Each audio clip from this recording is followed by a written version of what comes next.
सर्वात मोठी गुलामगिरी जे संपूर्ण देशात नव्हती, परंतु या देशात जगातील सर्वात खतरनाक सर्वात मोठी अशी गुलामगिरी या भारत देशामध्ये होती। तर बाबासाहेब आपल्या भाषणात किंवा आणखी साहित्यामध्ये एक लिहितात की बाकी देशामध्ये काही लोकांना हे संकलीने जकळले जात होते, परंतु त्यांना माहीत होतं की ते गुलाम आहे, कारण की त्यांना संकलीनं बांधल्या जात होतं, त्यांची व्यवस्था म्हणजे त्यांची निगा राखली जात होती, त्यांना खाण्यापिण्याला भेटत होते, परंतु ते गुलाम होते। परंतु या देशात आम्ही एवढे खतरनाक गुलामीत होतो की आम्हाला माहीतच पडत नव्हतं। तर अशा एवढ्या खतरनाक गुलामीतून, सगळ्यात मोठ्या भयंकर गुलामीतून बाबासाहेब आंबेडकरांनी आम्हाला काढलेलं आहे। आणि बाबासाहेब याचं सर्व वर्णन वेटिंग फॉर विजा या पुस्तकामध्ये लिहितात की बाबासाहेबांना अनेक संकटे बाबासाहेबांना झेलावे लागले, ज्यामध्ये आपण जिक्र करतो की पाण्याच्या आंदोलनसुद्धा बाबासाहेबाला करावं लागला, महाडचे आंदोलन आहे, काळाराम मंदिरचे आंदोलन आहे, अंबादेवी मंदिरचे आंदोलन आहे।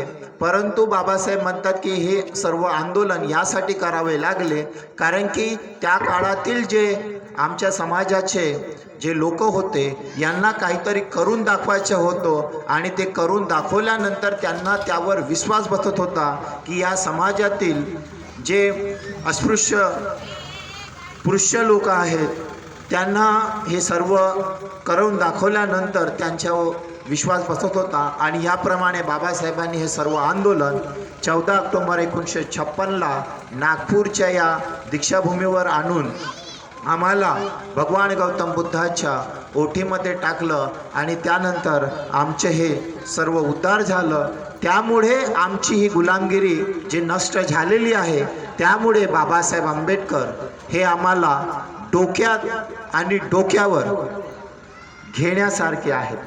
बाबासाहेब आम्हाला डोक्यात आणि डोक्यावर, कारण की ही एवढी खतरनाक गुलामगिरी जो नष्ट करण्याचं कार्य कोई ऐरे गैरे नत्तू खैरे इंसान ने नहीं किया, वो डॉक्टर बाबा साहब अम्बेडकर ने ही करके दिखाया। इसलिए बाबा साहब अम्बेडकर हमें सर में और सर पे लेने की बात है। इसलिए आम्ही म्हणत असतो की डॉक्टर बाबासाहेब आंबेडकरांची जयंती ही नाचून आणि वाचून साजरी करायला पाहिजे, कारण की ज्याप्रमाणे आम्ही करत असतो की जर या युवकांना या तरुणांना तुम्ही आज डॉक्टर बाबासाहेब आंबेडकर जयंतीला नाचू दिलं नाही, या तरुणांना जर तुम्ही बाबासाहेब आंबेडकर जयंतीला नाचू दिलं नाही, तर याची जी जोड आहे ही गुलामगिरीसोबत लागलेली आहे। कारण की बाबासाहेब आंबेडकरांची जयंती आम्ही जेव्हापासून साजरी करणे सुरू केलं तेव्हापासून ज्या आधीच्या ज्या प्रथा परंपरा होता त्या आम्ही करणे बंद केलेले आहे। त्यामुळे बाबासाहेब आंबेडकरांची जयंती ही युवकांना तरुणांना करू द्यावी, त्यांना नाचू द्यावे। कारण की ज्या वयामध्ये हे लहान मुलं आहेत यांना जर आम्ही सांगितलं की तुम्ही इथं भाषण ऐका आणि चुपचाप बसा, तर ते ऐकण्याच्या तयारीत नाही आहे, कारण की ते लुडबुड सुरू आहे। तर जर त्यांना आज आपण त्यांना जे आवडते त्यांच्या कामाचे जे आहे ते